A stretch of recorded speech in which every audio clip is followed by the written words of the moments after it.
আজকে চিফ অ্যাডভাইজারের কাছে আমাদের পক্ষ থেকে গ্রুপ সেখানে চলে গেছে। আমরা বাংলাদেশের সংস্কারের জন্য কিছু পয়েন্ট লিখে আমরা এই সরকারের কাছে দিয়েছি। আপনাদের কল্যাণে, আপনাদের পক্ষে যা হবে এই দেশের স্বার্থের জন্য, ইসলামের জন্য, সকল ধর্মের জন্য, সকল মানুষের জন্য, চাকরির ক্ষেত্রে, সকল ক্ষেত্রে যা হবে এটা আমরা তৈরি করে পাঠিয়ে দিয়ে দিছি।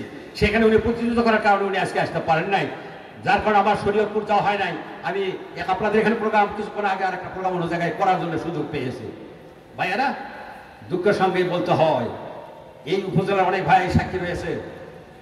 বাঁশের ঝাড়, যমুনার পার, চরের ভেতর, ঘরের আড়ালে, এইভাবে বিভিন্ন গ্রামে গ্রামে থেকেছি। আজ 13 বছর 14 বছর পরে আপনাদের সামনে হাজির হতে পেরেছি। আজকে অপরাধটা কি ছিল? কি অপরাধ করছি? কি খারাপি করছি? কিসের কারণে হতে হবে? মুক্তিযুদ্ধকে স্বাধীনকে এই কারণে করা হয়েছিল, জান বাজিরাকে এই জন্য কি ভারতের বাড়িতে গিয়ে প্রশিক্ষণ নিয়ে বাংলাদেশকে স্বাধীন করার জন্য সেদিন কি বাজি রেখেছিলাম জানতে? সেই জন্য কিসের কারণে? কি কারণে? কোন অপরাধ?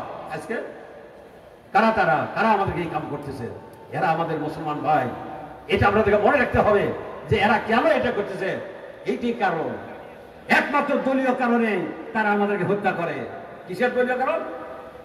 যে দলটা নিজেদের যেমন করে ক্ষমতায় থাকতে হবে, বাংলাদেশকে লুটেপুটে খেতে হবে, ক্ষমতার অধিকারী হতে হবে, গাড়ি বাড়ি ধন সম্পদের অধিকারী হতে হবে, এটা আমার পৈতৃক সম্পত্তিকে রক্ষা করতে হবে। জাতীয়করণ, সমাজ দিয়ে পিতৃকরণ, দলীয়করণ এবং ভারতীয়করণের এই চিন্তা ভাবনা নিয়ে একটা দল এই দেশের মানুষকে নির্যাতন নিষ্পেষিত তারা করেছে। অন্য আর কোনো কারণ নাই, কারণ একটাই, শুধু ক্ষমতার কারণ। কারণ ওরা আমাদের মতো পার্থক্য কি আছে? আমাদের মতো নাম ওদের আছে। খাতনা আমরা যেভাবে করাছো এইভাবে ওরাও করছে। নামাজ যেভাবে যে বলি আমরা পড়ি, ওরাও সেইভাবে নামাজ পড়ে। হজ যেভাবে আমরা করেছি আল্লাহ রসুলের শেখানো, সেই অনুসারী যারা হজ তারা করে থাকে, ওমরাও সেই কারণেই তারা করে। ঈদের নামাজ সেইভাবে করে। নামাজ, রোজা, হজ, জাকাত, খাতনা, ব্যবসা বাণিজ্য ইত্যাদি যা আছে সবগুলো আমরা যারা করি, যেভাবে করি ওরাও সেইভাবেই করে। কি কথা ঠিক না মিথ্যা? এটা পার্থক্যটা কোন জায়গায়? কেন তারে আমাদের সাথে তাদের কনফ্লিকশন হচ্ছে? কনফ্লিকশন কিসের কারণে? বৈষম্য চিহ্নের কারণে। কেন আমাদের জুলুম অত্যাচার করা হয়? কেন জাতিকে লুটে পড়ে তারা খায়? কারণটা কি? এটা আপনাদের বুঝতে হবে। এই কারণ বুঝতে পারলে দেশকে আপনারা যেখানে নিয়ে আসেন, আল্লাহ যেখানে এনে দিয়েছে, এটার আর পতন হবে না। এটা শুধু এগিয়ে যাবে ইনশাআল্লাহ। প্রিয় ভাইয়ারা, বগুড়া থেকে পর্যন্ত আসতে দুধার যা দেখেছি, প্রশাসনের সকলে বলছে আমাদের সাহায্য করেন। কারণ স্বাধীনতার পরে যেভাবে অচল হয়ে গেছিল দেশটা, উত্তরবঙ্গ গোটাটা এইভাবে অচল হয়ে গেছিল সেই দিন। ওই দিনে সেখানে আপনাদের মাঠে বক্তব্য দিয়ে গেছি। আর এই লম্বা 13, 14, 15 বছর পরে আপনাদের সামনে আজকে হাজির হয়েছি। কথা বলার অধিকার ছিল না। আজকে পঙ্গু করে দেওয়া হয়েছে, চোখ চলে গেছে, হাত হয়ে গেছে, পা গেছে। অনেক ভাই তার সহধর্মীকে হারিয়েছে, অনেক সন্তান তার পিতাকে হারিয়ে তারা এতিম হয়ে গেছে। ভাইয়ারা, অনেক ত্যাগ এবং কুরবানির কথা আমাদের মনে রাখতে হবে।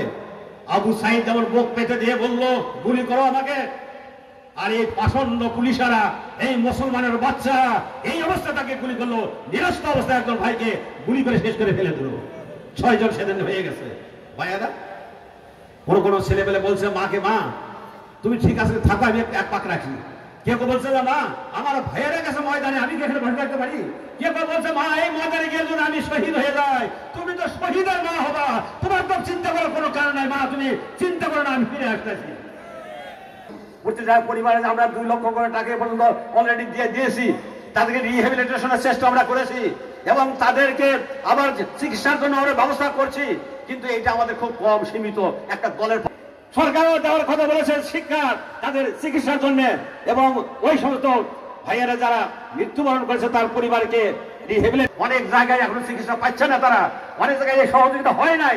আমরা জোর দাবি রাখবো যে ফার্স্ট প্রায়োরিটি দিতে হবে তাদেরকে সহযোগিতা করার জন্য, যাদের ত্যাগ এবং কুরবানির মাধ্যমে আমরা আবার পুনরায় স্বাধীন দেশ আমরা পেয়েছি। বাংলাদেশ